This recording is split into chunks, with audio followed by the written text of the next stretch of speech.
हन्मते रुद्रावताराय सर्वशत्रु संहाराय सर्वरोगहराय सर्ववशीकरणाय रामदूताय स्वाहा।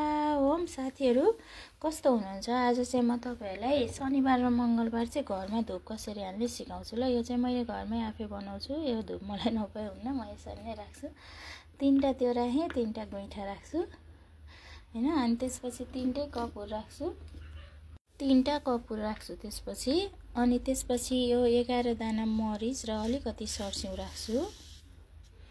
अनि त्यसपछि यो दालचिनीको टुक्रा राख्छु।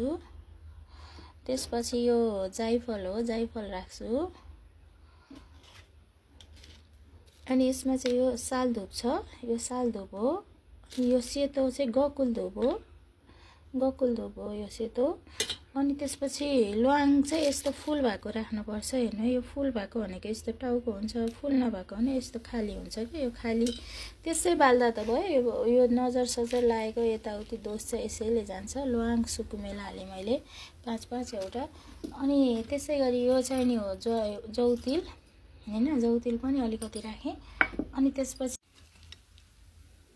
हेर्नु है साथीहरु, यो चाहिँ 3टा कपुर। अनि त्यसपछि यो ल्वाङ सुकुमेल अनि धुपहरू, यो दालचिनीहरू। अनि यो चाहिँ मैले धुलो धूप घरमै बनाएर राखेको सबै थरी मिसेको छ। त्यो साल धूप गकुल धूप यसरी भइहाल्यो।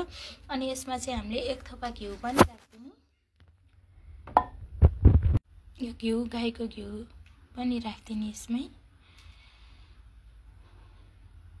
अनि त्यसपछि यो 5 वटा तेजपत्ता, 5 वटा सिङ्गो तेजपत्ता। आज चाहिँ हनुमानजीको विशेष पूजा भइछ। अब म आरती गर्नलाई मंगलबार हो नि त, मंगलबार मात्रै यसरी बाल्छु म, नत्र मसँग चाहिँ त्यो धुलो हुन्छ। म दैनिक यही धुलो बाल्दिन्छु गुइठामा। गुइठा बनाउन एकदम सजिलो छ। अलिकति धुपको धुलोहरू ल्याएर गोबर पाउने ठाउँमा गाईको गोबर ल्याएर सुकाइदिनु, मोलेर सुकाइदिनु भने एकदम राम्रो हुन्छ।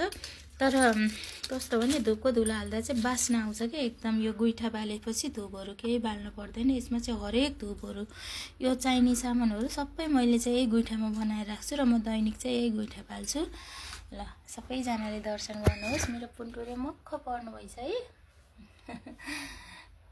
कसैको नजर नलागोस् मेरो पुन्टुरेलाई ल। यसै गरी आजको पूजा मंगलबार शनि जयन्ती। सबैले राम्रोसँग शनि भगवानको दोष हुनेहरूले शनि भगवान शिवजीमै पनि राम्रोसँग अभिषेक गरेर कालो तिलहरूले मरिचहरू चढाएर दोष जान्छ, अलिकति राम्रो शान्त हुन्छ। गर्नु होला। पूजा गरेर कहिले घट्दैन। कतिजनाहरू के पूजा गर्ने, कति पूजा गरे उ गरे भन्छन्, तर पूजा गर्नै पर्छ। हेर्नु मान्छेलाई मानेर कहिले पुरा हुँदैन सपनाहरू। भगवानलाई मान्यो भने भगवानले अवश्य न कताबाट केही न केही सुख चाहिँ दिनुहुन्छ। सबैलाई राधे राधे। आज चाहिँ गणेशजीको पनि विशेष पूजा। भिडियो बनाउँदै लामो भइहाल्छ। आज मंगलबार गणेशजीलाई शमीको